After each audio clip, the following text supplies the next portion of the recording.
Hello friends. Unit 2 Phosphorus Sulfur Nitrogen Industries. In this chapter we will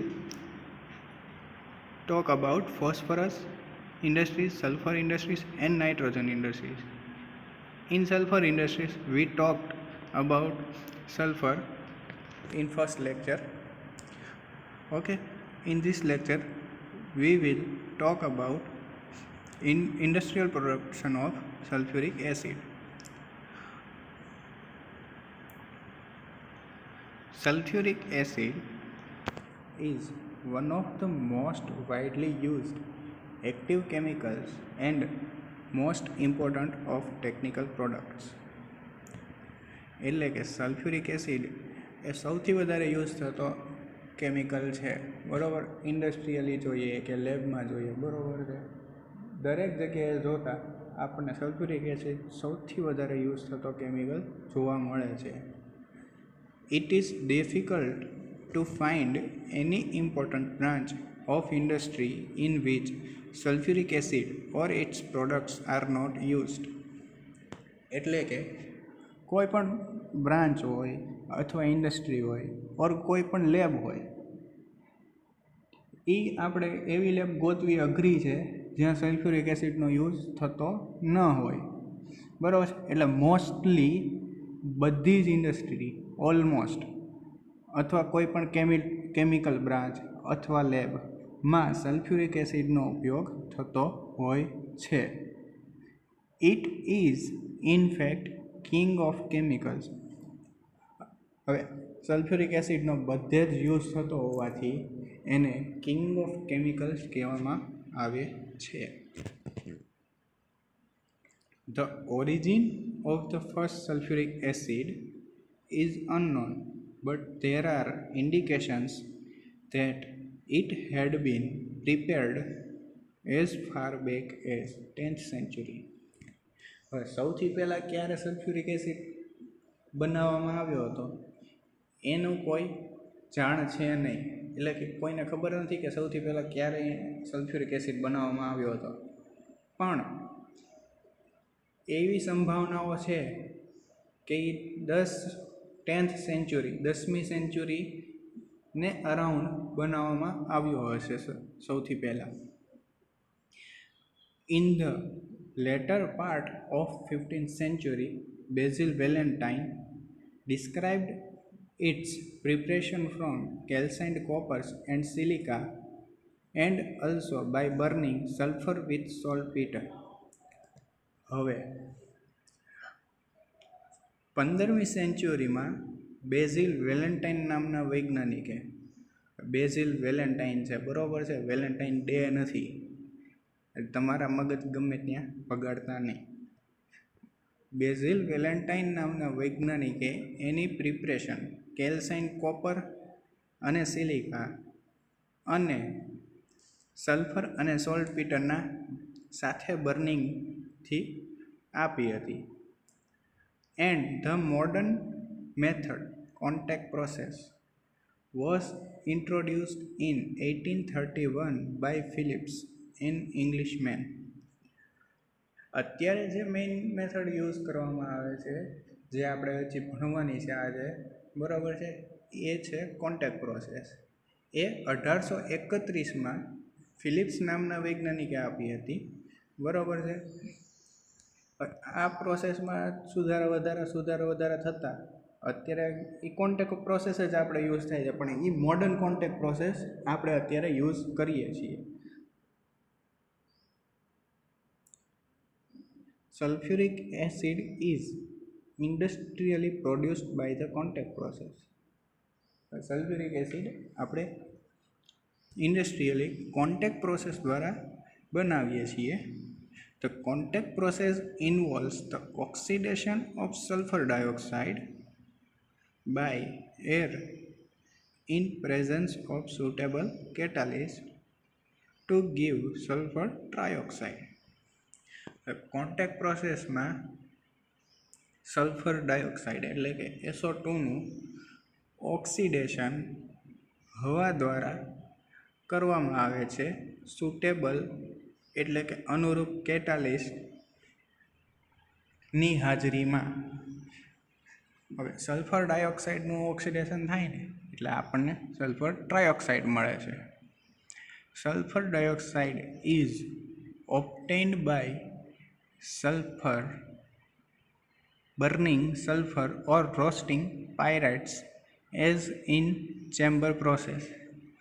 હવે chamber process નામની એક process હોય છે, બરાબર. એ પ્રોસેસમાં સલ્ફર અથવા પાયરાઇટ્સને ગરમ કરવામાં આવે છે. હવે સલ્ફર હોય તો એને પીગાળવામાં મતલબ બર્ન કરવામાં આવે છે, અને જો પાયરાઇટ્સ હોય, બરાબર, તો એને શેકવામાં, રોસ્ટ એટલે શેકવામાં આવે છે, બરાબર છે. એના દ્વારા સલ્ફર ડાયોક્સાઇડ મેળવવામાં આવે છે. આ રિએક્શન જુઓ, S+O2 gives SO2. હવે સલ્ફરને આપણે બર્ન કરીએ છીએ હવાની હાજરીમાં, તો આપણને સલ્ફરનું ઓક્સિડેશન થઈને SO2 મળે છે. પાયરાઇટ્સ એટલે FeS2નું હવાની હાજરીમાં રોસ્ટિંગ એટલે દહન કરીએ છીએ એટલે Fe2O3 + 8H2O એટલે આપણને સલ્ફર ડાયોક્સાઇડ મળે છે. હવે SO2ની આપણે હવાની હાજરીમાં કેટાલિસ્ટની મદદથી ઓક્સિડેશન કરીએ તો આપણને સલ્ફર ટ્રાયોક્સાઇડ મળે છે. SO2 + O2 gives SO3. Sulfur trioxide thus produced is then absorbed in sulfuric acid to form fuming sulfuric acid or oleum. હવે સલ્ફર ટ્રાયોક્સાઇડને જે આપણે બનાવેલો છે એને એબ્ઝોર્બ કરીએ છીએ, જેમાં સલ્ફ્યુરિક એસિડમાં. હવે સલ્ફ્યુરિક એસિડમાં સલ્ફર ટ્રાયોક્સાઇડને આપણે એબ્ઝોર્બ કરીએ એટલા માટે આપણને ફ્યુમિંગ સલ્ફ્યુરિક એસિડ અથવા તો ઓલિયમ, ફ્યુમિંગ સલ્ફ્યુરિક એસિડ એટલે જ ઓલિયમ થાય છે, which is further diluted with water to recover sulfuric acid of any desired concentration. જેની આપણે ફર્ધર પાણી સાથેની પ્રક્રિયા કરીએ છીએ ડાયલ્યુશનની, તો આપણને સલ્ફ્યુરિક એસિડ પાછો રિકવર થાય છે, બરાબર છે. અને એનું આપણે કોન્સન્ટ્રેશન વધારી શકીએ છીએ જે આપણને જોતું હોય. એની રિએક્શન જોઈએ તો જો સલ્ફર ટ્રાયોક્સાઇડને આપણે H2SO4 સલ્ફ્યુરિક એસિડમાં એબ્ઝોર્બ કરાવ્યો એટલે H2S2O7 ઓલિયમ અથવા ફ્યુમિંગ સલ્ફ્યુરિક એસિડ મળ્યું, બરાબર છે. ફ્યુમિંગ સલ્ફ્યુરિક એસિડની ફર્ધર પાણી સાથેની રિએક્શન જો તો આપણને H2SO4 પાછું રિકવર થાય છે. The principal steps in a contact plant using brimstone as raw material are production of SO2 gas from brimstone, purification and cooling of the gas, passing the gas through the converter containing the catalyst, and absorption of SO2 in sulfuric acid. હવે જે main steps છે આપણા contact પ્લાન્ટમાં, બરાબર છે, એ આ પ્રમાણે છે. Production of SO2 gas from brimstone.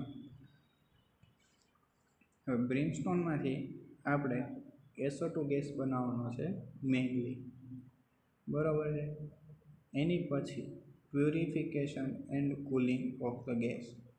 હવે આ ગેસ બનાવ્યો એમાં ઘણી ઇમ્પ્યુરિટીઝ રહેલી હોય છે, તો પહેલાં એને પ્યોર કરવી પડે. પ્યોર કર્યા પછી એને આપણે રિએક્શન ટેમ્પરેચર મેન્ટેન કરવા માટે એને કુલિંગ કરવું પડે, એનું ટેમ્પરેચર ડાઉન લાવવું પડે. પછી passing the gas through the converter containing the catalyst. હવે આ આપણે ગેસ બનાવ્યો, બરાબર છે, તો એને આપણે કન્વર્ટર એટલે SO2માંથી SO3માં કન્વર્ટ કરે એવું કન્વર્ટર જેમાં કેટાલિસ્ટ હોય એમાંથી પાસ કરવાનો છે. પછી absorption of SO2 in sulphuric acid, પછી જે SO2 વધે છે બરાબર એનું સલ્ફ્યુરિક એસિડમાં એબ્સોર્પ્શન કરાવવાનું છે. In fact, no two contact acid plants are exactly alike, but the dissimilarity is, however, not of great importance. હવે જો આપણે કોઈ પણ બે કોન્ટેક્ટ પ્લાન્ટ્સ જોઈએ બરાબર છે. કોન્ટેક્ટ પ્લાન્ટ્સ એટલે સલ્ફ્યુરિક એસિડ બનાવવા માટેના જે પ્લાન્ટ્સ કોન્ટેક્ટ મેથડથી મેન્યુફેક્ચર કરેલા હોય છે એ બરાબર. હવે કોઈ પણ બે પ્લાન્ટ સરખા હોતા નથી.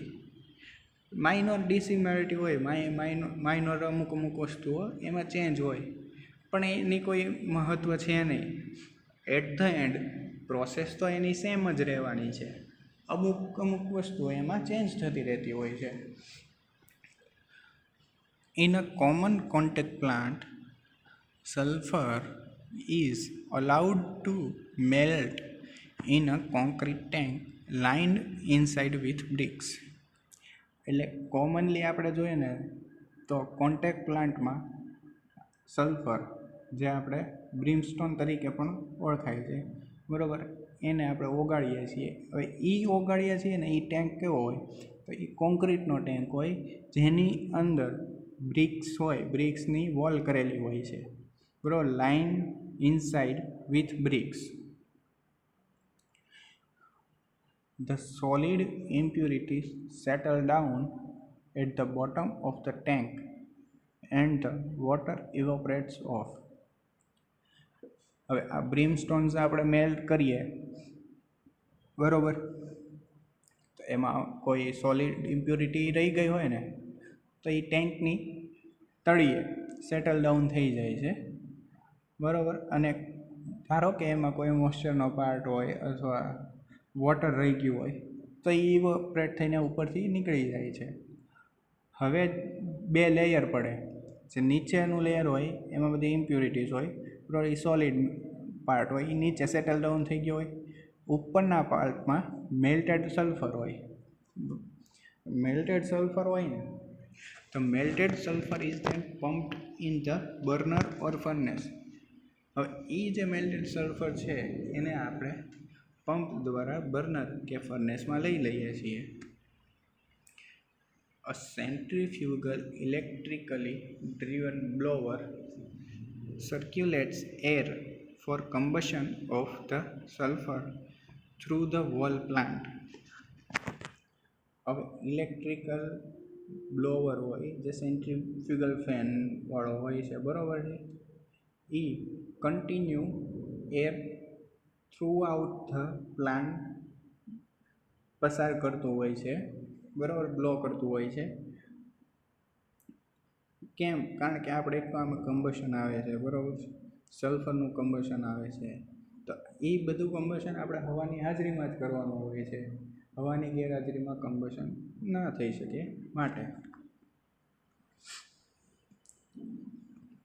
The air is first dried by passing through a drying tower where it flows counter current to concentrated H2SO4 and then allowed to enter the burner.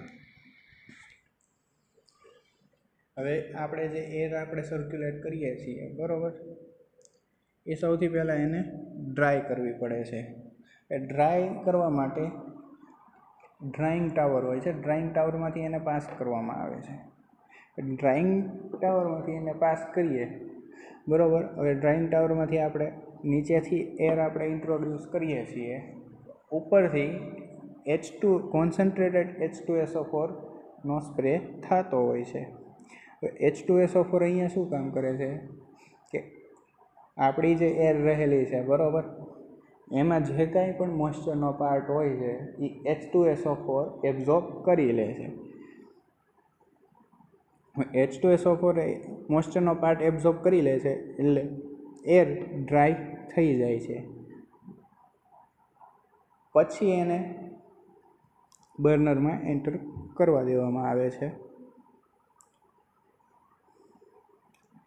The combustion gases coming from the burner are then led through a waste heat boiler where steam is produced which is sufficient for the melting of sulfur.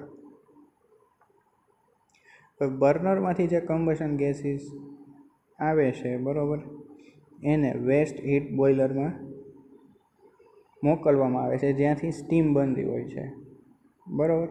હવે એ steam આપણે સલ્ફરને ઓગાળવા માટે sufficient છે. After passing through the boiler the gases are passed through a filter to remove impurities if any. હવે બોઇલરમાંથી આપણે pass કરીને આ બધા gas બરાબર, એ પછી જો કોઈ ગેસમાં આપણે ઇમ્પ્યોરિટીઝ રહી ગઈ હોય, કોઈ ઇમ્પ્યોરિટીઝ હોવાના આપણને ચાન્સીસ લાગતા હોય બરાબર, તો એવા કોઈ ચાન્સ લીધા વગર આપણે એની ઇમ્પ્યોરિટીઝ દૂર કરવા માટે ફિલ્ટરમાંથી પાસ કરીએ છીએ, એટલે બધી ઇમ્પ્યોરિટીઝ એની દૂર થઈ જાય છે. The gases are now passed through a converter over a part of the catalyst at about 410 to 430 degrees Celsius with a quick rising of the temperature from 550 to 600 degrees Celsius. હવે filter થયા પછી gases કન્વર્ટરમાંથી pass કરવામાં આવે છે. Converter હોય છે ને બરાબર છે, કન્વર્ટરમાં એક સાઈડથી આપણે ઇનલેટ હોય છે બરાબર, બીજી બાજુથી આઉટલેટ હોય છે. ઇનલેટ અને આઉટલેટની વચ્ચે કેટાલિસ્ટનો બેડ રહેલો હોય છે બરાબર. કેટાલિસ્ટ પાથરેલો હોય. કેટાલિસ્ટ આપણો છે ને 410થી 430 ડિગ્રી સેલ્સિયસે રહેલો હોય છે બરાબર. હવે જ્યારે આપણે ગેસ પાસ કરીએ ને ત્યારે ગેસનું ટેમ્પરેચર 410થી 430 ડિગ્રી સેલ્સિયસથી આપણે 550થી 600 ડિગ્રી સેલ્સિયસ સુધી એકદમ ક્વિકલી લઈ જઈએ છીએ બરાબર છે. The reaction being exothermic, the gases live at about 550 to 600 degree Celsius. હવે આપણે જે ટેમ્પરેચર 550થી 600 ડિગ્રી સેલ્સિયસે લઈ જાય છે એ તો ખાલી 1 સેકન્ડ માટે જ હોય છે, પણ આપણી જે આ રિએક્શન છે ને એ એક્ઝોથર્મિક છે બરાબર છે. એના કારણે ગેસ જેની આપણે રિએક્શન આપણે કન્વર્ટરમાં થઈ ગઈ છે બરાબર છે, એ કન્વર્ટરમાંથી બહાર નીકળે ને એટલે એનું ટેમ્પરેચર 550થી 600 ડિગ્રી સેલ્સિયસે પહોંચી જાય છે બરાબર. શા માટે? કારણ કે આપણી આ રિએક્શન એક્ઝોથર્મિક છે. At this elevated temperature, the reaction practically stops due to attainment of the equilibrium sustainability. હવે આ ટેમ્પરેચર એટલું બધું હાઈ થઈ ગયું બરાબર છે, એના લીધે આપણી રિએક્શન સ્ટોપ થઈ જાય છે. કેમ? કારણ કે આ ટેમ્પરેચરે આ રિએક્શનનું ઇક્વિલિબ્રિયમ આવી જતું હોય છે. The gas is then cooled in a heat exchanger, in a waste heat boiler or by other means until the temperature of the gases passing over the last portion of the catalyst not more than 430 degree Celsius. હવે reaction stop થઈ જાય બરાબર, તો આપણો જે અમુક અનરિએક્ટેડ માસ હોય બરાબર, એ અનરિએક્ટેડ રહી જાય, જેનાથી વેસ્ટેજ વધી જતું હોય છે. એના માટે ગેસને હીટ એક્સચેન્જરમાં ઇન્ટ્રોડ્યુસ કરવામાં આવે છે. હીટ એક્સચેન્જરમાંથી હવે એનું ટેમ્પરેચર ડાઉન લાવીએ છીએ બરાબર છે. ડાઉન કેટલું કે છેલ્લે જ્યારે એ કેટાલિસ્ટમાંથી નીકળે ને ત્યારે એનું ટેમ્પરેચર 430 ડિગ્રી સેલ્સિયસથી વધારે હોવું ન જોઈએ બરાબર, તો એ રિએક્શન પાછી કન્ટિન્યુ થઈ શકે છે. The gases after cooling are passed through the second converter, which has remainder of the catalyst in the form of deeper bed. હવે કુલિંગ પછી આપણે જે ગેસીસ પાસ થ્રુ કરીએ છીએ બરાબર, એ બીજા કન્વર્ટર. હવે સેમ આપણે જે પહેલું કન્વર્ટર હતું જેમાં નીચે આખો કેટાલિસ્ટનો બેડ હોય બરાબર છે, એમાં એક બાજુથી ઇનલેટ હોય ને બીજી બાજુથી આઉટલેટ હોય. એ જ રીતનો બીજો કેટાલિસ્ટનો બેડ હોય છે, પણ એમાં બીજું કન્વર્ટર હોય છે, પણ એમાં કેટાલિસ્ટનો જે બેડ રહેલો હોય છે ને એ હજુ વધારે હોય છે બરાબર છે, એનું ક્વોન્ટિટી વધુ હોય છે. The final conversion takes place in the second converter. The gases issuing at about 450 to 460 degrees Celsius pass through the second heat exchanger, where the temperature is reduced to about 100 degrees Celsius. હવે આ જે second કન્વર્ટરમાંથી આપણે pass કરીએ ને બરાબર બધા gases, ત્યાં final conversion થતું હોય છે. મતલબ કે જે કોઈ પણ અનરિએક્ટેડ માસ હવે રહ્યો હોય ને એ ત્યાં રિએક્ટ કરી નાખતો હોય છે બરાબર, એની રિએક્શન ત્યાં પૂરી થતી હોય છે. પછી એ ગેસીસને 450 થી 460 ડિગ્રી સેલ્સિયસે પાસ કરવામાં આવે છે બરાબર. પછી એને સેકન્ડ હીટ એક્સચેન્જરમાં ઇન્ટ્રોડ્યુસ કરવામાં આવે છે. હવે આ હીટ એક્સચેન્જર કામ શું કરશે? 450 થી 460 ડિગ્રી સેલ્સિયસે જે ગેસીસ રહેલા છે એનું ટેમ્પરેચર એ ડાઉન લાવશે. કેટલું ડાઉન? તો 100 ડિગ્રી સેલ્સિયસ સુધી. The yield using this procedure are 97 to 98%, and the reaction rate is very rapid. આ જે પ્રોસિજર છે ને બરાબર, એનાથી આપણને જે yield મળે છે એ 97 થી 98%, એટલે ખૂબ જ સફિશિયન્ટ પ્રોસેસ છે. આપણે આ 97 થી 98% જે yield મળે છે એના ઉપરથી આપણે જોઈ શકીએ કે અત્યાર સુધી કોન્ટેક્ટ પ્રોસેસનો જ ઉપયોગ કેમ કરવામાં આવ્યો. 1831માં એ કોન્ટેક્ટ પ્રોસેસ ઇન્ટ્રોડ્યુસ થઈ હતી સૌથી પહેલાં. એ કોન્ટેક્ટ પ્રોસેસનો અત્યાર સુધી શા માટે ઉપયોગ કરવામાં આવ્યો? કારણ કે આપણે જે કંઈ પણ રો મટીરિયલ ઇન્ટ્રોડ્યુસ કરીએ છીએ એનો ઓલમોસ્ટ મેક્સિમમ યુઝ આ કોન્ટેક્ટ પ્રોસેસમાં થઈ જાય છે, જેના કારણે આપણને 97 થી 98% yield મળે છે. એટલે આ પ્રોસેસ ખૂબ જ સારી છે, જેના કારણે દરેક મેન્યુફેક્ચરિંગ પ્લાન્ટ કોન્ટેક્ટ પ્રોસેસનો ઉપયોગ H2SO4 ના મેન્યુફેક્ચરિંગમાં કરે છે. The gases containing more than 95% of their sulfur dioxide are finally absorbed in oleum. હવે એવા ગેસીસ જેમાં 95% વધારે સલ્ફર ડાયોક્સાઇડ હોય ને એ બધા જ ઓલિયમ એટલે H2S2O7માં એબ્ઝોર્બ કરી લેવામાં આવે છે. All the SO2 cannot be absorbed in such strong sulfuric acid, and hence unabsorbed SO2 is passed through the absorber where 97% acid is spread. હવે બધો SO2 છે ને એ કાંઈ આટલા સ્ટ્રોંગ સલ્ફ્યુરિક એસિડમાં એબ્સોર્બ ન થઈ શકે બરાબર. એટલે જે વધેલો ઘટેલો SO2 હોય જે એબ્સોર્બ નથી થયો એને એબ્સોર્બર ટાવરમાંથી પાસ કરવામાં આવે, જ્યાં 97% એસિડ સ્પ્રે કરવામાં છે. 97% એસિડ એટલે 97% H2SO4. The resulting 98% acid is then allowed to cool, since considerable amount of heat is liberated during absorption. હવે એબ્સોર્પ્શન છે ને બરાબર છે, એ કરાવતા હોય ને ત્યારે SO2ની એસિડ સાથેની પ્રક્રિયામાં હીટ ખૂબ જ પ્રમાણમાં લિબરેટ થતી હોય છે. હીટ લિબરેટ થતી હોય એટલા માટે એને કૂલ કરવો જરૂરી છે.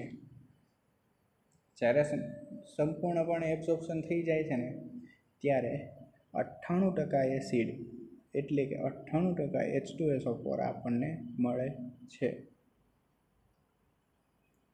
હવે flowsheet diagram of industrial production of sulphuric acid. આ ડાયાગ્રામમાં સૌથી પહેલાં જુઓ સલ્ફર બર્નર્સ છે, બરાબર. સલ્ફર બર્નર્સમાં આપણે સલ્ફરને બર્ન કરીએ છીએ અથવા મેલ્ટ કરીએ છીએ.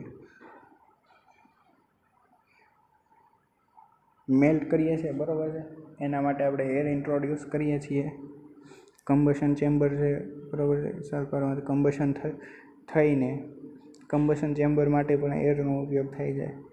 એમાંથી કાસ્ટ આયર્ન કુલર્સ આપણે જોયું હતું ને, હીટ એક્સચેન્જર્સ, બરાબર છે.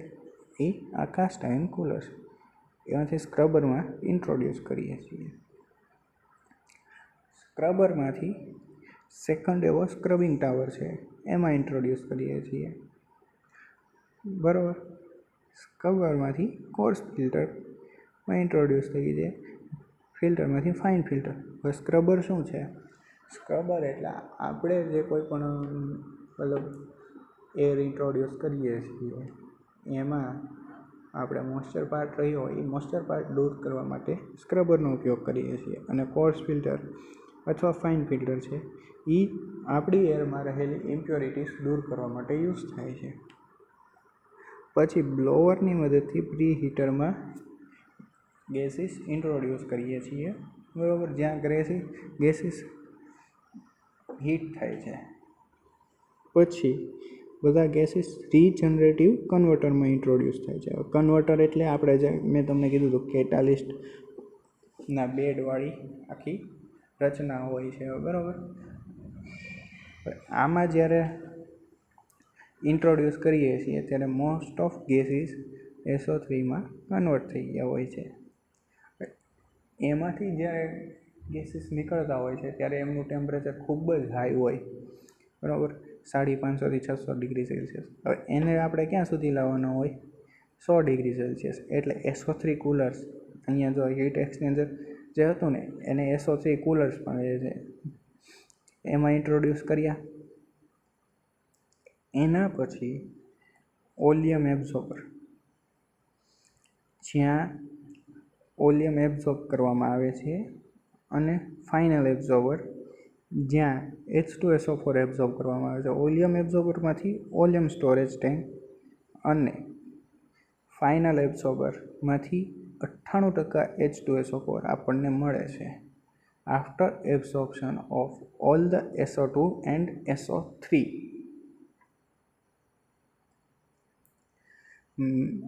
હવે manufacturing of oleum sulphuric acid. ઓલિયમનું મેન્યુફેક્ચરિંગ છે ને એ આપણે સેમ સલ્ફ્યુરિક એસિડના મેન્યુફેક્ચરિંગમાંથી જ કરવામાં આવે છે. તો આપણે આગળ જોયું આ ફ્લો શીટમાં જો 2 ટેન્ક મળે છે, બરાબર. કોન્ટેક્ટ પ્રોસેસનું આખી આ જે ફ્લો શીટ છે એમાં 2 ટેન્ક છે, એક સલ્ફ્યુરિક એસિડ અને એક ઓલિયમ. ઓલિયમ છે ને, બરાબર, અને સલ્ફ્યુરિક એસિડ બંને એકસાથે આપણને એક જ પ્રોસેસમાં મેળવવામાં આવે છે, બરાબર. એટલે સેમ પ્રોસેસ આપણે જો ઓલિયમમાં લખીએ ને તો ઓલિયમની એ આખી પ્રોસેસ થઈ ગઈ, અને સલ્ફ્યુરિક એસિડ માટે લખીએ તો સલ્ફ્યુરિક એસિડની આખી પ્રોસેસ કાઉન્ટ થઈ જાય. Manufacturing of oleum sulphuric acid H2S2O7. As seen above, sulfuric acid of 98.5% is obtained by the contact process. Here 98.5% concentration of sulfuric acid is most suitable for the absorption of SO3 gas for the production of the oleum sulfuric acid. હવે આપણને contact process દ્વારા 98.5% sulphuric acid મળ્યો, બરાબર છે. હવે એ 98.5% કોન્સન્ટ્રેશનવાળો sulphuric acid છે ને, એ બેસ્ટમાં best છે આપણે ઓલિયમ સલ્ફ્યુરિક એસિડ બનાવવા માટે, કારણ કે એમાં SO3નું એબ્ઝોર્પ્શન ખૂબ જ સારું થાય છે. Here sulfuric acid is obtained by the absorption of the SO3 gas in the 98.5% H2SO પર. સલ્ફ્યુરિક એસિડ નહીં, સોરી, ઓલિયમ સલ્ફ્યુરિક એસિડ. અહીંયા આપણે ઓલિયમ સલ્ફ્યુરિક એસિડ એ SO3ના 98.5% H2SO ફોર્મમાં એબ્સોર્પ્શન કરવાથી મેળવીએ છીએ. Sulphuric acid and oleum sulphuric acid both are manufactured by the contact process. So મેં કીધું ને કે આ બંને એસિડ કોન્ટેક્ટ પ્રોસેસ દ્વારા જ મેળવવામાં આવે છે. બંને પ્રોડક્ટ આપણને અલ્ટરનેટલી મળી જાય છે એક સાથે. For the absorption of SO3 in the acid, we need two absorption towers because absorption of the SO3 is very slow in the acid. હવે SO3નું એબ્સોર્પ્શન આપણે સલ્ફ્યુરિક એસિડમાં કરાવવું છે ને, તો એના માટે 2 ટાવર જોઈએ છે, કેમ કે SO3નું એબ્સોર્પ્શન ખૂબ જ સ્લો થાય છે sulphuric એસિડમાં. Only 20% oleum sulfuric acid is produced by the single absorption tower, while 40 to 60% oleum sulfuric acid is obtained by the series of 2 absorption tower. હવે જો આપણે એક જ એબ્સોર્પ્શન ટાવર યુઝ કરીએ ને, તો 20% ઓલિયમ સલ્ફ્યુરિક એસિડ જ મળે. જ્યારે આપણે 2 એબ્સોર્પ્શન ટાવર કન્ટિન્યુઅસલી યુઝ કરીએ ને, બરાબર, આખી સિરીઝમાં, તો આપણે 40થી 60% સુધી ઓલિયમ સલ્ફ્યુરિક એસિડ મળી રહે છે. સો in the manufacturing of oleum sulphuric acid, while the process and raw materials remain same as the sulfuric acid, we can obtain both sulfuric acid and oleum sulfuric acid by the contact process. એટલે જો આપણે oleum sulphuric એસિડનું manufacturing કરતા હોઈએ તો એની process અને raw material તો sulphuric એસિડની જેમ same જ રહે છે, પણ આપણે બંને એસિડ કોન્ટેક્ટ પ્રોસેસની મદદથી મેળવી શકીએ છીએ. બરાબર, આટલું તમને સમજાવું. હવે આપણે ધારો કે એક્ઝામમાં પૂછે કે manufacturing of oleum sulphuric acid, તો એમાં સલ્ફ્યુરિક એસિડની આપણે જે ફ્લોશીટ ડાયાગ્રામ મેં તમને શીખવાડ્યો, બરાબર છે, એ સેમ ડાયાગ્રામ આમાં આવે, બરાબર છે, પણ એમાં આપણે ઓલિયમ સલ્ફ્યુરિક એસિડને ધ્યાનમાં રાખીને લખવાનું. તો આજનો લેક્ચર અહીં સમાપ્ત થાય છે. Thank you.